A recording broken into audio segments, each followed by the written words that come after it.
so much, Dawson. Thank you all for having me.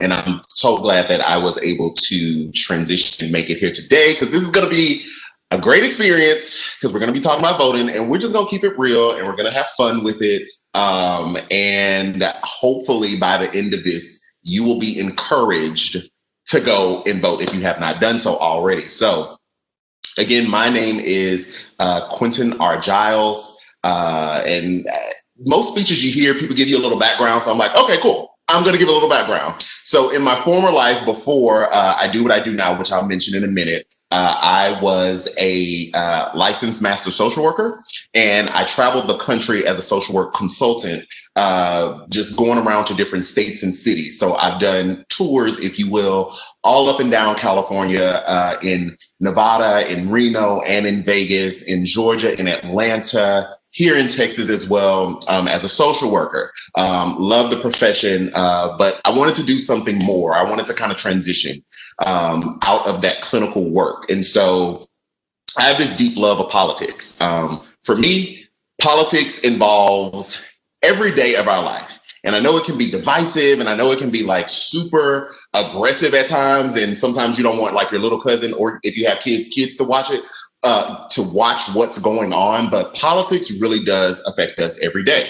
And so I just started like randomly talking about politics on social media, just what I knew, what was going on, and trying to like bring my social work kind of expertise, if you will, or my social work knowledge to it, to deliver it in a way that is just super easy to understand. Because as a social worker, we have to meet in the profession our clients where they are. And so I thought, well, why don't I take that education and all that training, and since I love politics and everything that goes around it, and just make it easy for people to understand and enjoyable as much as it can be. So that's what I did in a previous life. I am also a plant dad. If you can see right back there, that plant, his name is DiMaggio. Just got in 2 weeks. That's my guy. I got another plant. Her name is Cynthia. I won't turn the camera around, because then that means I have to show you how unkept I've kept my place during this time of COVID-19, and I don't want to embarrass myself. So as I said, I love politics. I am now a political commentator. I have been talking politics online. It started off on Instagram and Twitter, and then, as we know, TikTok has exploded and is so fun. So I just kind of transitioned a lot of my content to TikTok, and I produce it there as well. I also have a YouTube where we talk, and I have a podcast. So it's all about politics, but I promise you it is fun and engaging. So with all of that said, now that you know a little bit about me, let's talk about why we're here. And that is the importance of voting. And I know we've all heard, because even myself, I get kind of dragged down sometimes, and I'm like, okay, it's important to vote, go vote, go vote, go vote. But why? But why though? I feel like that's what we need to know. Why do I need to go vote? Now, for me, if you can't tell, but I'm sure you're all watching and looking, I am enrichly melanated. I'm a Black man. And so a lot of times, or for most of my life, I've heard that it is important to vote because our people were killed for the right. I'm sure we're all educated on the civil rights movement and that whole era. And so, okay, I take that. And then I sat and I thought, well, women have also had a saying as well. Women don't want to lose their voice in any type of way. And women fought hard for the right to vote as well. So that's why they should vote too. And so I kind of sat back and I'm like, those are the same things that we keep being told. And those are not true, right? Those are definitely true. But sometimes that might not resonate with every person. I think we have to realize that everyone has a different lived experience. Everyone has a different perception of what life is and what life should be and what their life is supposed to look like. And so we have these broad sayings of why people should vote, but it might not really impact them in that way. So I kept thinking about it. I'm like, okay, so those aren't going to work. Then what will? And as I was thinking, I sat back and I started thinking about the government structure as a whole. And then I said, okay, so we have these different branches of government. We have these people that can make rules, regulations, and all that good stuff. And for whatever reason, it took me to childhood. And why it took me to childhood, I don't know, but I'm going to walk you through the story. It took me to childhood when I thought about it. So when I was a kid, much like most people, my mother, who was a single mother, got to create all the rules of the house. She got to tell me exactly what to do, how to do it, where to go, what to wear, what to say. I mean, to a certain extent when I got a certain age. But she got to dictate everything. And maybe my mind went there because I am not a person that particularly likes people dictating what I must do. That could be why me and my mother clashed a lot when I was around that good old teenage age, when puberty happened, which I'm sure some of you have experienced as well. But we're good on the back end now that I'm adult. We're fine now.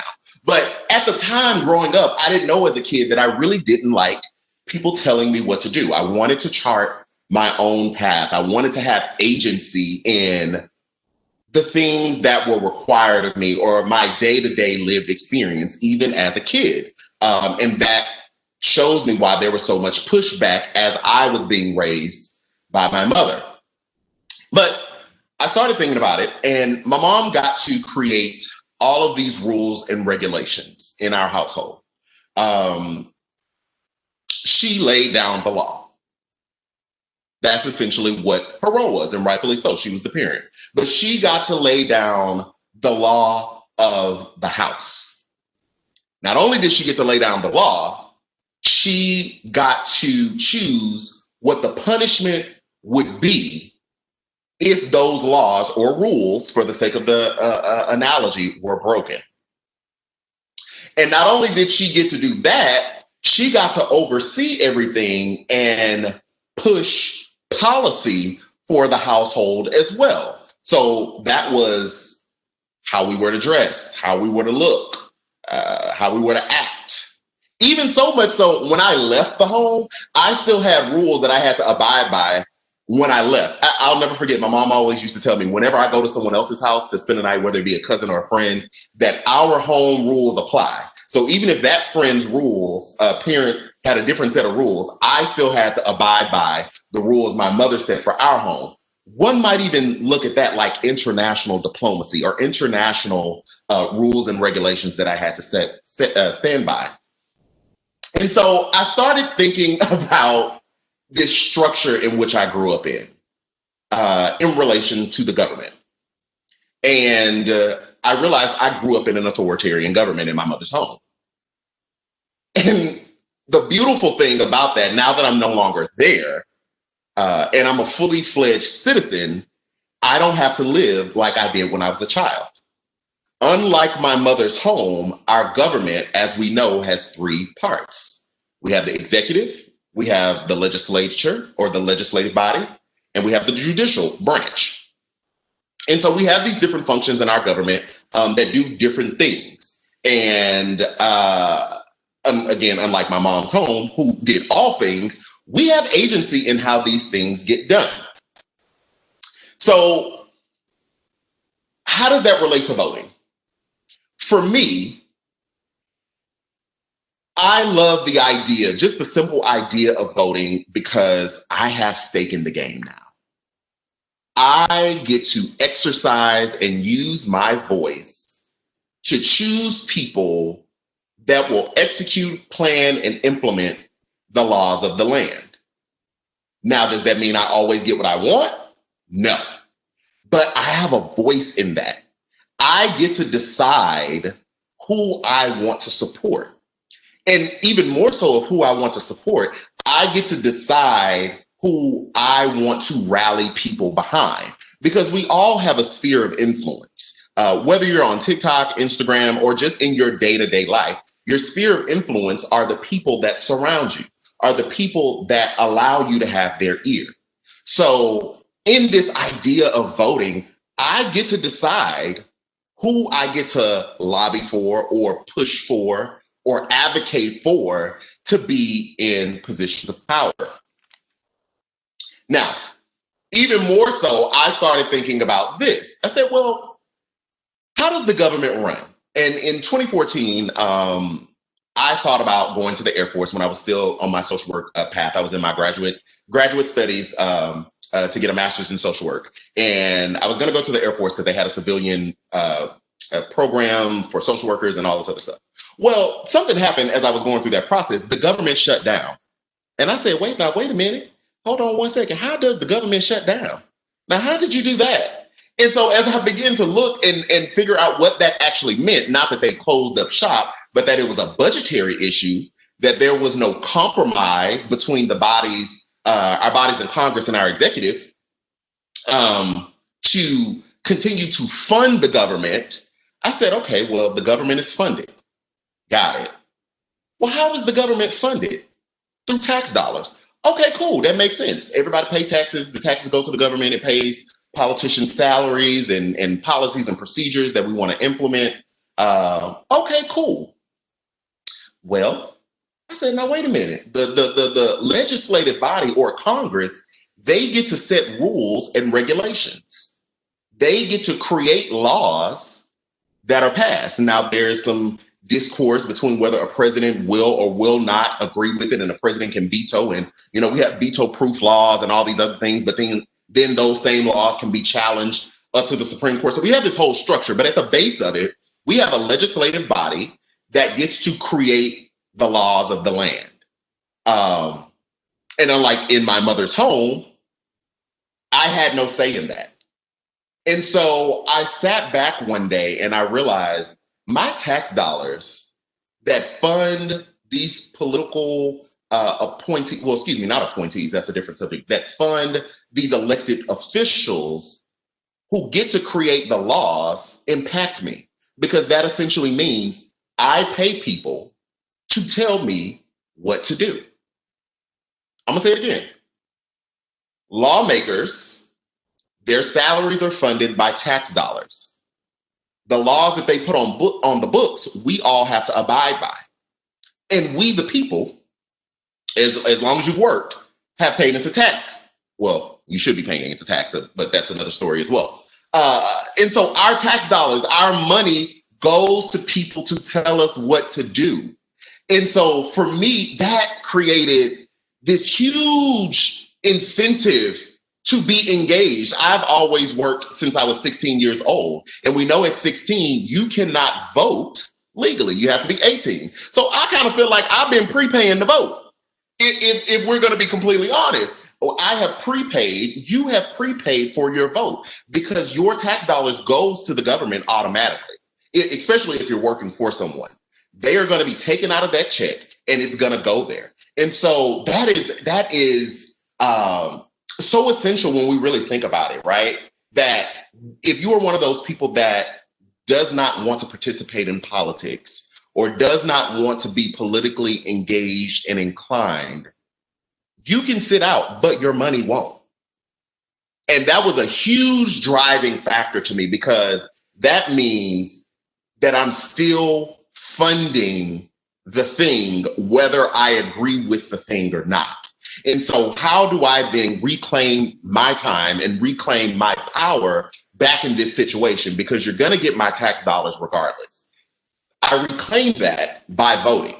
I reclaim that by looking at the candidates and finding out who is advocating for what I want, who has the most policy positions that I agree with or that I align with, or who's close to it to where we could put some pressure on them to fully go over the cliff, if you will, for policy positions that I or you want. We vote. And that's powerful. Voting is the most non-violent form of protest. When an elected official is in office, they can either do what they said they were going to fight to do, in their campaign slogans, or they could not. And we really can't do anything about it until it's time to vote. And so that is so powerful. That is agency that each one of us has. That is a constitutional right that we have, that we should fight to protect, and that we should fight to make sure that everyone has access to it, because that is the way you make your voice known.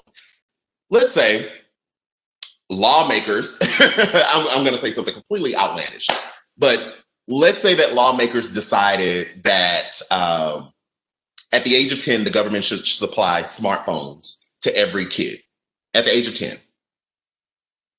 Some might say, oh, well, that's good. Kids need technology. Kids need to be tapped in. Smartphones are like the way of the now, and definitely the way of the future. They may even replace computers, all these things, on and on and on and on. Some might say that is a little too young to be putting a smartphone in a 10-year-old's hand with all the access of the world in a 10-year-old's hand. And then also, should the government really be funding that, or should their parents or their guardians make that decision to put the phone in their hand? But if elected officials feel as though that that's what they want to do, they can pass the law. Nothing really stops them from doing anything outside of public pressure and what their voters are going to do. So if that's not something that you would advocate for, again, something outlandish and maybe kind of small, if that's not something you would advocate for, you can then step in and say, you know what, no, ma'am, Pam, let's go ahead and remove you from this office. Let's go ahead and pull you out, because your ideas on what we should be focused on does not align with mine. And I have the power to remove you.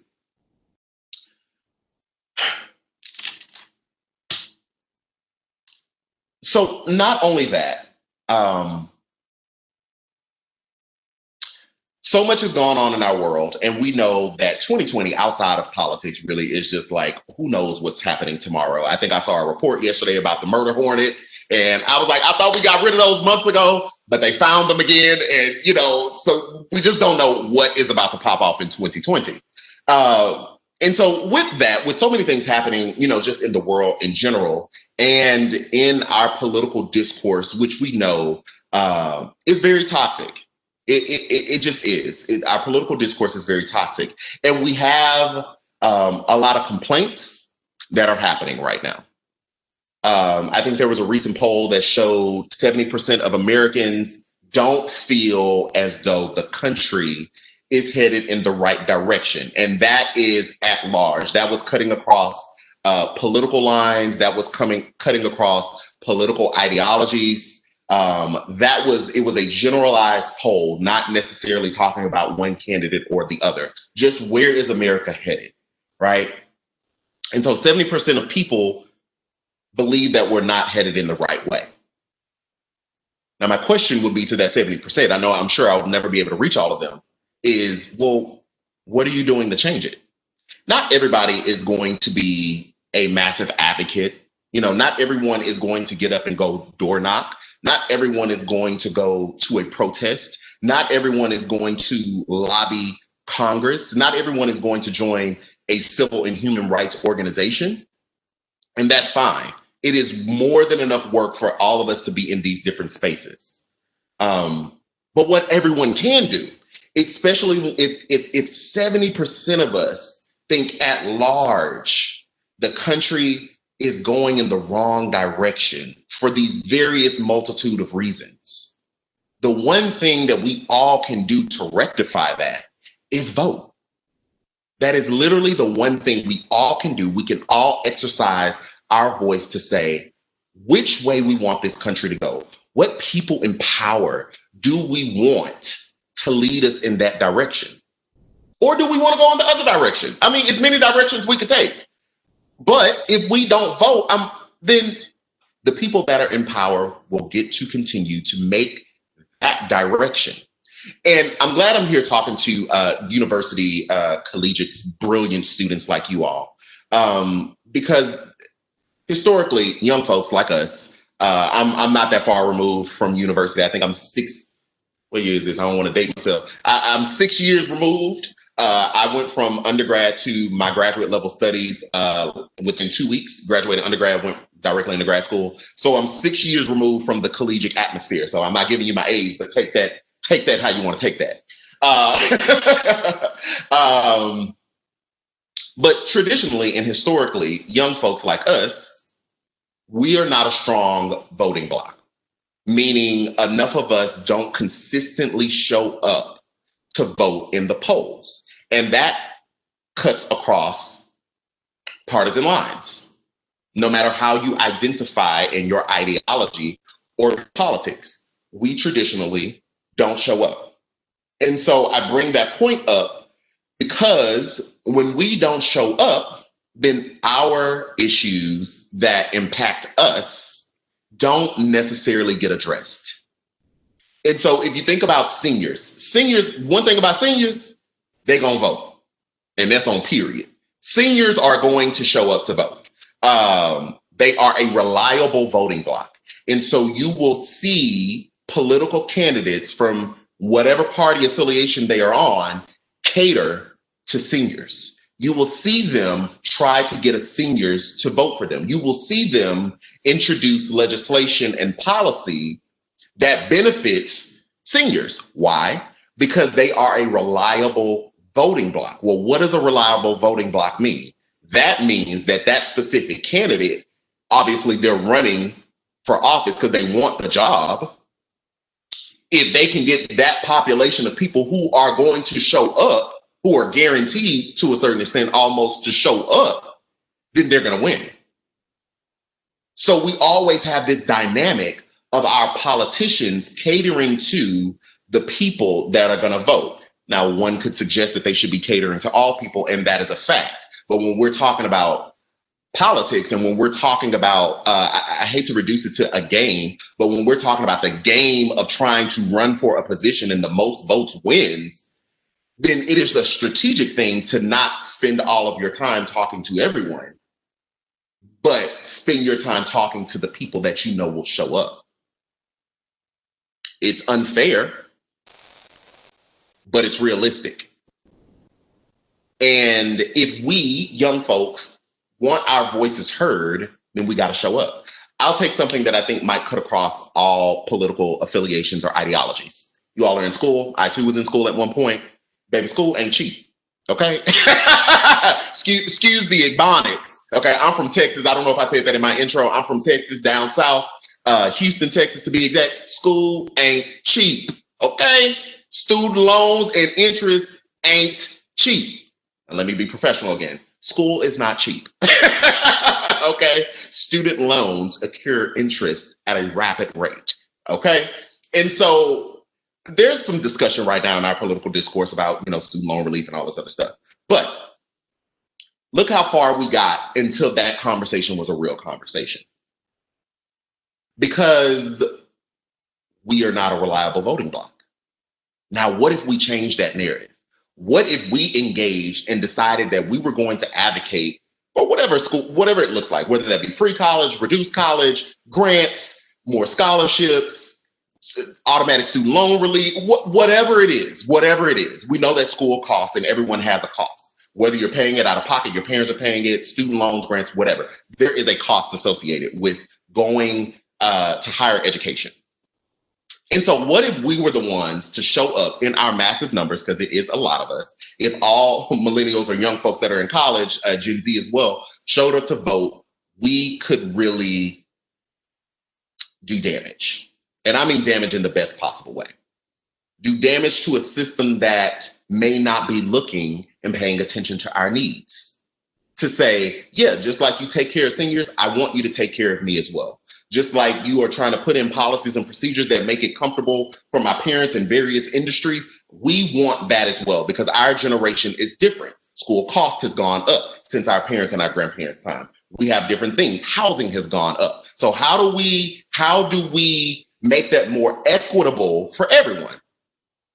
We can show up and vote, and we can vote for people that are going to advocate and work for us, because essentially they do work for us, because our tax dollars go to them.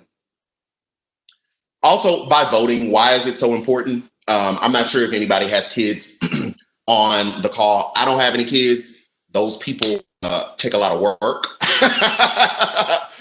My plant, DiMaggio, that's my son right now. He's easy, he's simple, he goes with the flow. Love it.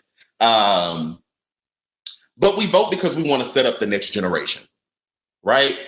And we've heard that before too. Like, that's so cliche, but that's a real thing. I mean, that is literally a real thing. So many of us either want kids, we don't have them right now. Some may have kids. So let me not discount you either. Some may have kids. Some may want kids. Some may have nieces and nephews that are small children. They are all considered next generation. Some may have siblings that are right behind them. They are still next generation if they're after you.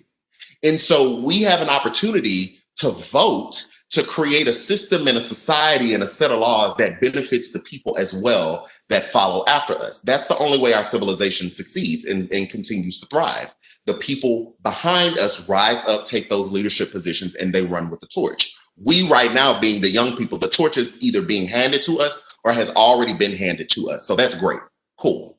But we also vote, and we also, I'll even push in a little bit further, run for office. Some of you on here that are listening, we run for office so that we can bring our ingenuity and our intellect and our ideas to the table, and we make it a better society, not only for us, but for those generations that are to come after us.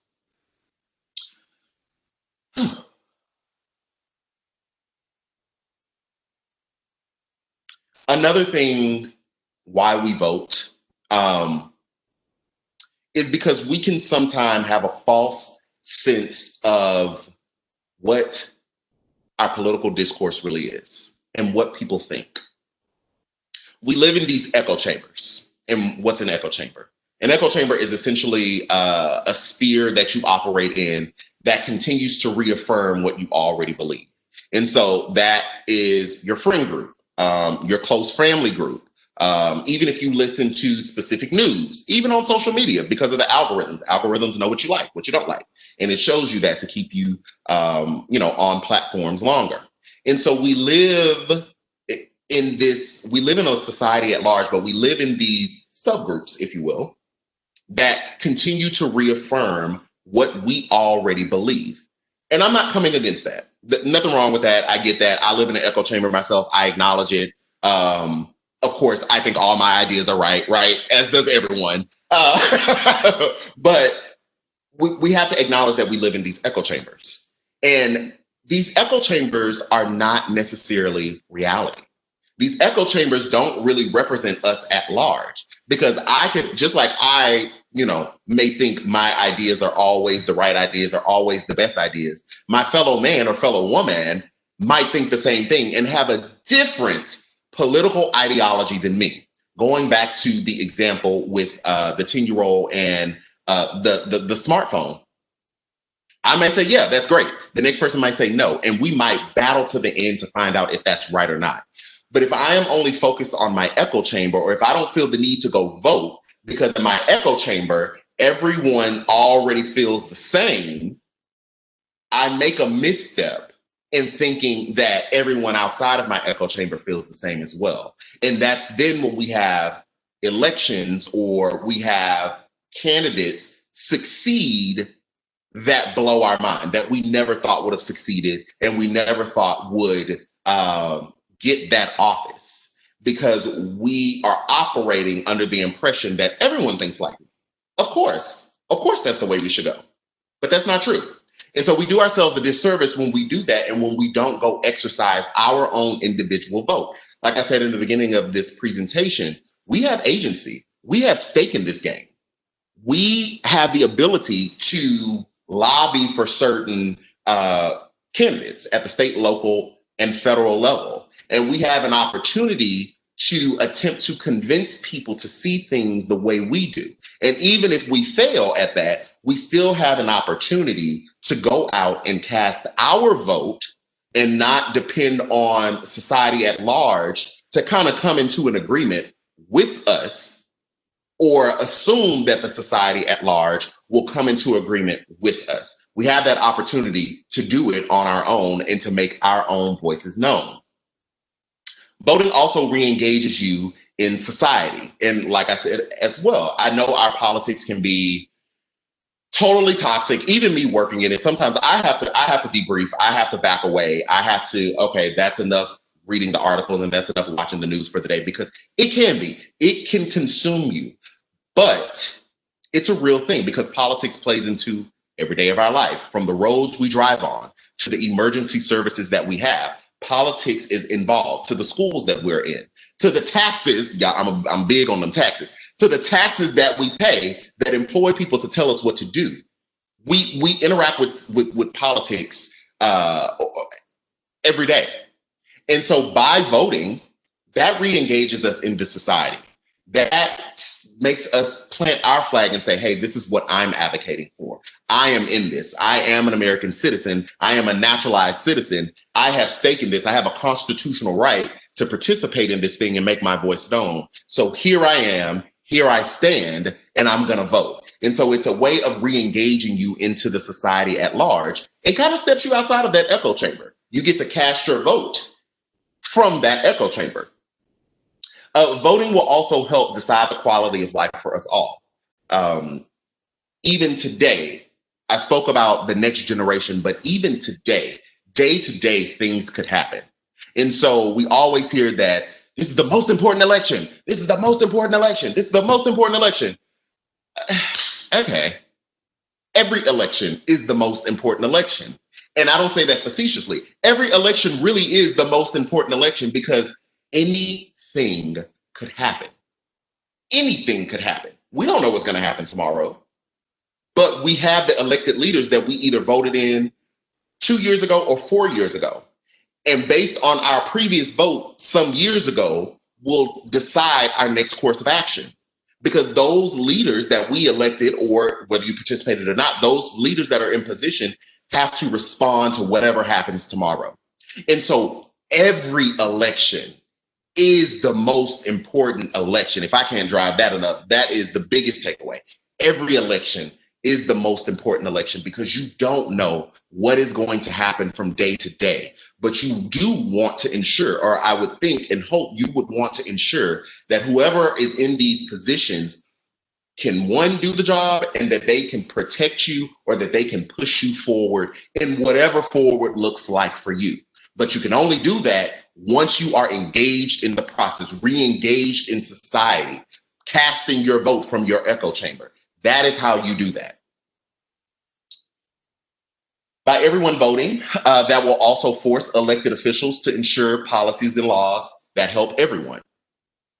Back to students and student loans or college debt.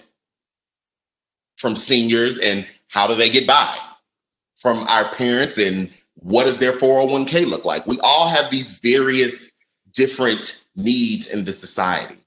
And so by us voting, we get to ensure that we implement people that will take care of us as a whole, that will look at us as a whole, and you get to decide that. By everyone voting,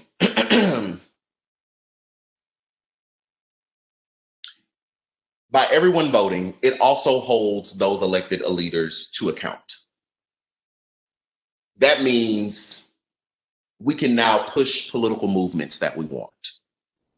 That means we can tear down old thinking because we're all participated in it. We all have a stake. We all have agency. We all have a reason to say we're here. Also, on your local levels, a lot of times, I know in my state in particular, our mayor, or excuse me, my city, our mayor gets to appoint the police chief. So the police chief is an appointed position. So I don't really have this direct line of voting to this person, right? But I do have a direct line of voting to my mayor, who gets to choose my police chief. And in this time of the conversation that we're having at large around policing in our communities, that is super important. That's super important to be able to choose an elected official that gets to choose who is in charge of keeping the peace in your city, right? You get to vote on your district attorneys. These people get to either bring charges against people or not bring charges against people. And that cuts across policing. That is in everyday life. District attorneys, they get to make a judgment call because they're an elected official. So we, the people, have put them in this position to make these calls that will affect each and every one of us in some type of way, whether they press charges on any individual or whether they choose not to. And both of those things can be good in various different ways. But again, the agency we have, the stake in the game we have is we get to vote on those things. Again, I told y'all I'm from Texas, man. There's that accent again. I'm from Texas, man. Down here in Texas, we're really big on oil and gas. Oil and gas accounts for 9% of our GDP in Texas. And basically, what GDP means is the total value of goods and services in our state. A lot of times you'll hear at large, like America's GDP, what's our growth? It's basically a growth meter. That's all it essentially is. So here in Texas, 9% of that is oil and gas. Okay, take that as it will. Well, we here in Texas may advocate and might vote that oil and gas needs to continue because it accounts for 9% of our economy, 9% of our revenue in this state. Side note, Texas, we don't have state income tax. So that's like another thing that plays into this factor at large.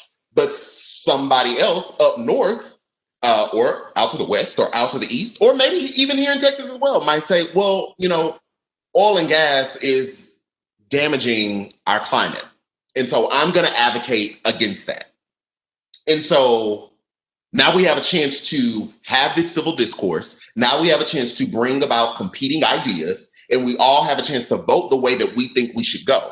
But if you only think a thing and don't engage in a thing and don't use your voice and use your power, then the people that will engage will decide what path we take. And so you can either get in it or you can get out of it. Now, I know a lot of people, particularly in my community, in the Black community, have felt like politics doesn't change anything. We vote for these people time and time again, and nothing ever changes. And to a certain extent, that is true. But it's incumbent upon us, the citizens, to re-engage. Voting doesn't change anything overnight. No politician is going to change anything overnight. There is no perfect politician, no matter what side of the aisle you're on. But if you keep showing up, if you keep voting, then you get to keep pushing things. You get to keep changing things that are on the books that you don't think need to be there. And so, no, it won't happen overnight. I feel like we've had a disservice done to us, and that we've been sold this dream that it does. And that's why so many people are disenfranchised or not involved, because nothing's changed. I watched a clip today, which was really astounding. I watched a clip today in a very rural city, very poor city. And it was some white Americans that had some concerns that their city hasn't changed. They show up, they don't like, why even vote? Nothing's changed. And I thought it was so interesting that the city was, it was a poor, predominantly white city. I've heard those same things in my own community, in poor African-American communities. And I sat back for a second, and this was literally today. I sat back for a second and I was like, there is such an opportunity to coalition build right there. Both groups have the same, like almost to the T. The words, I caught myself when I heard the lady say it. It was almost to the T, the same exact concerns. Now we can have a totally separate conversation of why those communities have not come together traditionally. That's not why I'm here.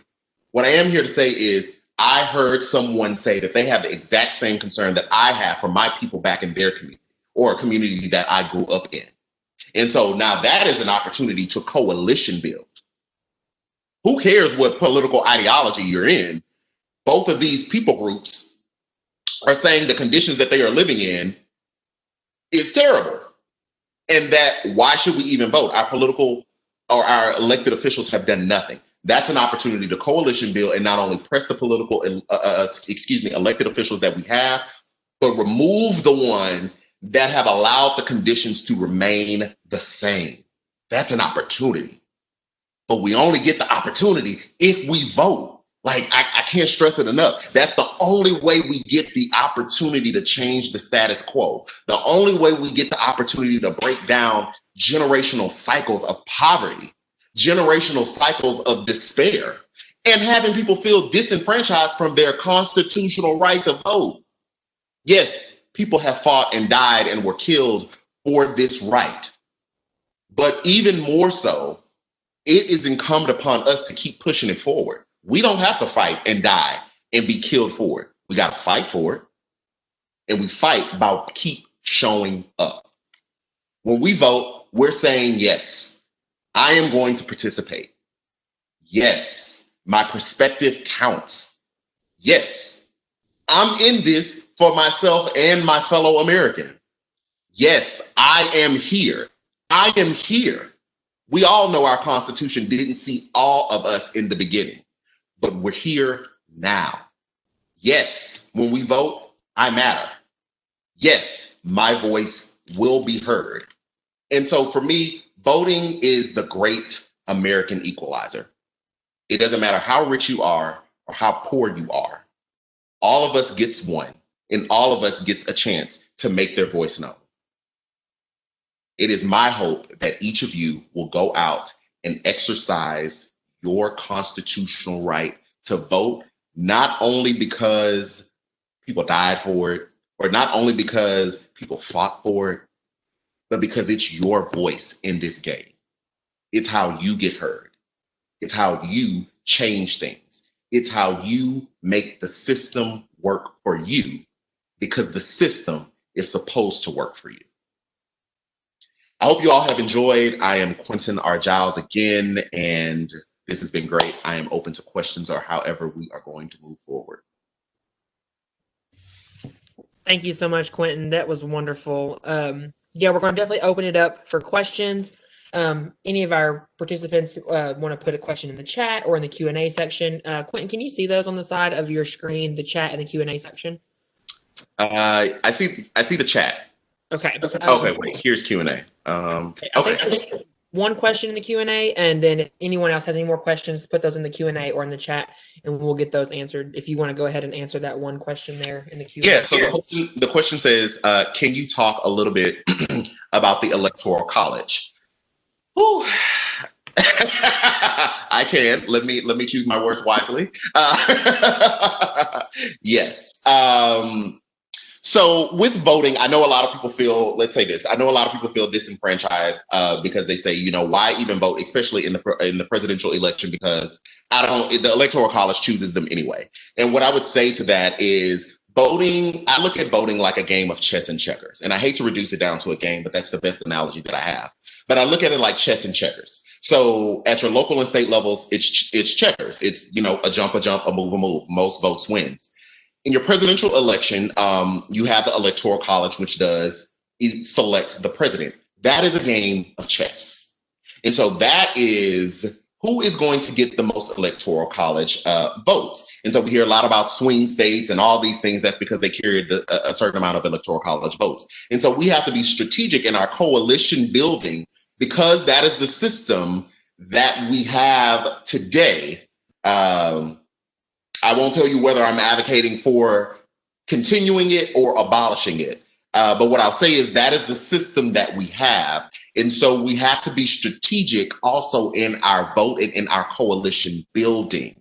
And so we have to not only play to what we kind of, to my analogy or my example about oil and gas here in Texas, we have to play to people in different spaces for you to get the president that you want, so that they can get those voters in that Electoral College map. A little history on the Electoral College, it kind of came about because, you know, we have larger states, we have smaller states.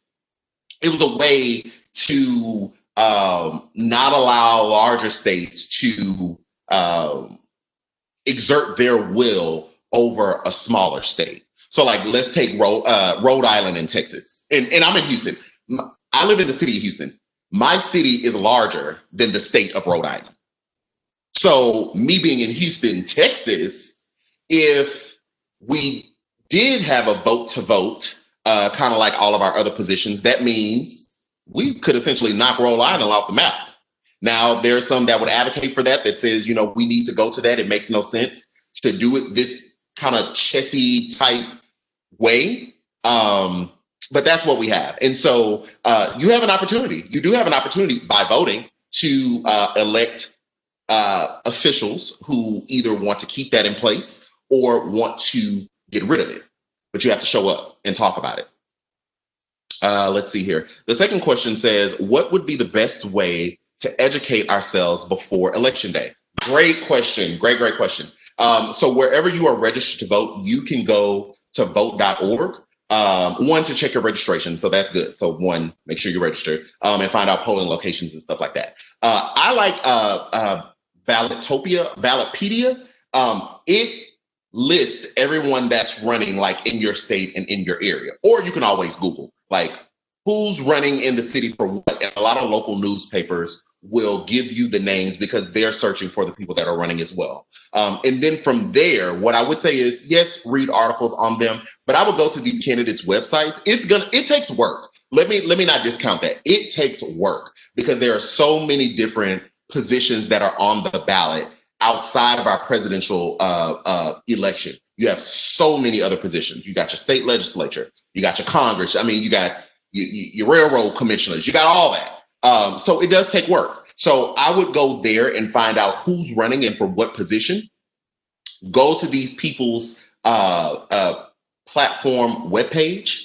That will tell you what they stand for because that is their shot at bringing you in. So they are going to put their best foot forward on their websites, on their social medias for their campaigns. And so you can see what they stand for.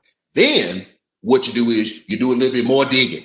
And you find out, okay, well, were you in other positions before? What did you advocate when you had that position? What did you do?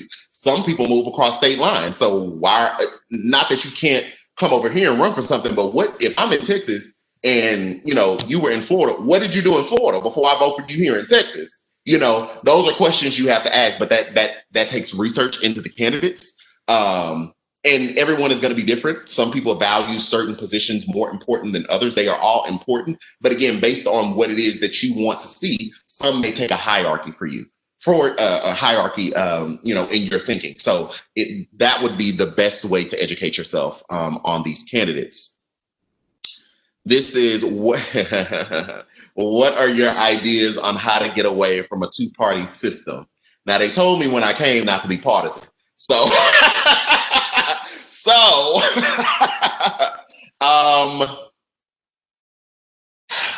what are my ideas on how to get away from a two-party system? I think you advocate for whoever you want to vote for. I think if there are candidates that don't fall into our two major parties that you know about, again, like I said earlier, you have agency. You get to lobby who you want to lobby for.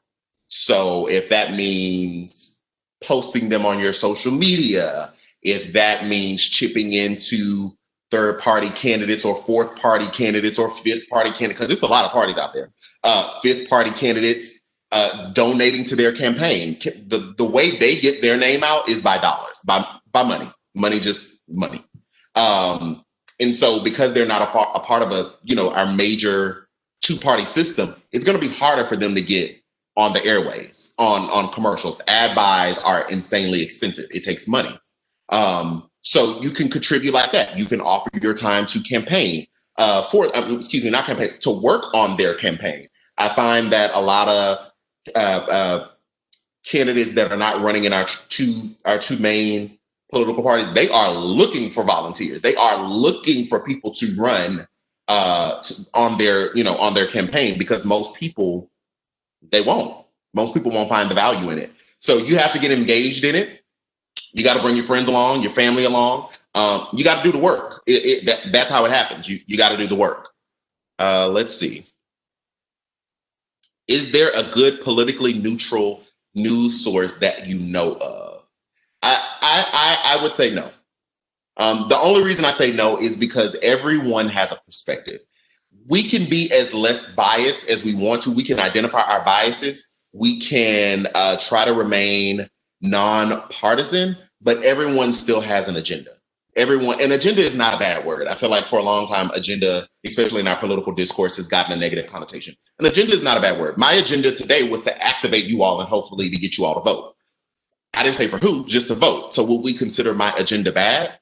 I would think not. So, but everyone has an agenda. I would say the better tactic in going through that, trying to find something politically neutral, is to really take in more political voices so that you then can decide. I think that's a better way to see different sides of the argument and then deciding, okay, I like this, I like this, I like this, or I like all of this and none of that. That's the beauty in it. You literally get to decide. I think it's just so beautiful. You literally get to decide what you want to advocate for, and you get to decide what you believe.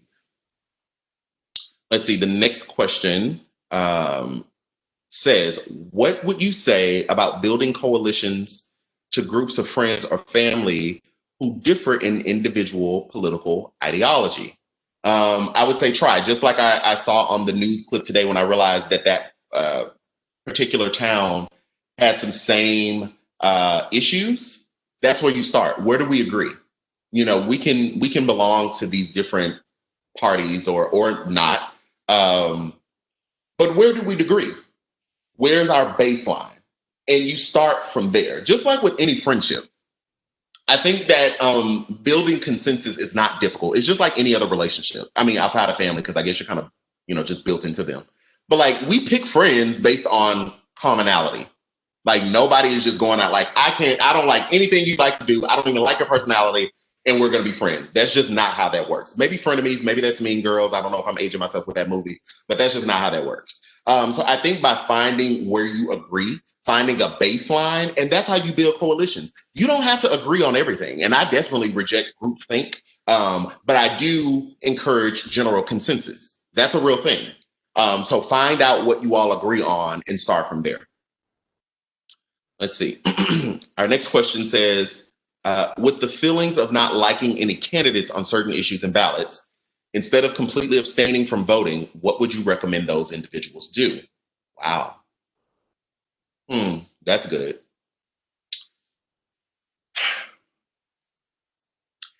I would ask them to really ask themselves, is there literally nothing you like about each candidate or each individual candidate? Is there literally nothing that you like, or do you have an opinion of the person that you don't like? I would start there and asking that, like really asking yourself, like, have you gone through these candidates' platforms? What does it say in written word that they want to do? Where they are today, and we can have a totally separate discussion about track record and have they done what they said before or not. But what are they saying they want to do now? What can you hold them to account now? I wouldn't advocate not participating, but I acknowledge that it is your right to not participate. But also in not participating, you also forfeit, your credibility in complaining. And so I would really ask them, to really self-assess and see if they really don't agree with both, or if they just have a general, I don't like them, so I'm not doing it, and go from there.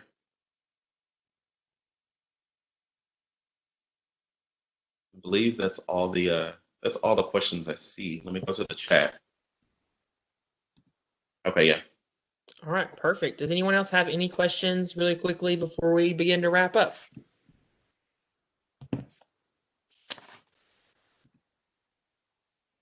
If not, I will turn it over to Lulu and let her finish us out here.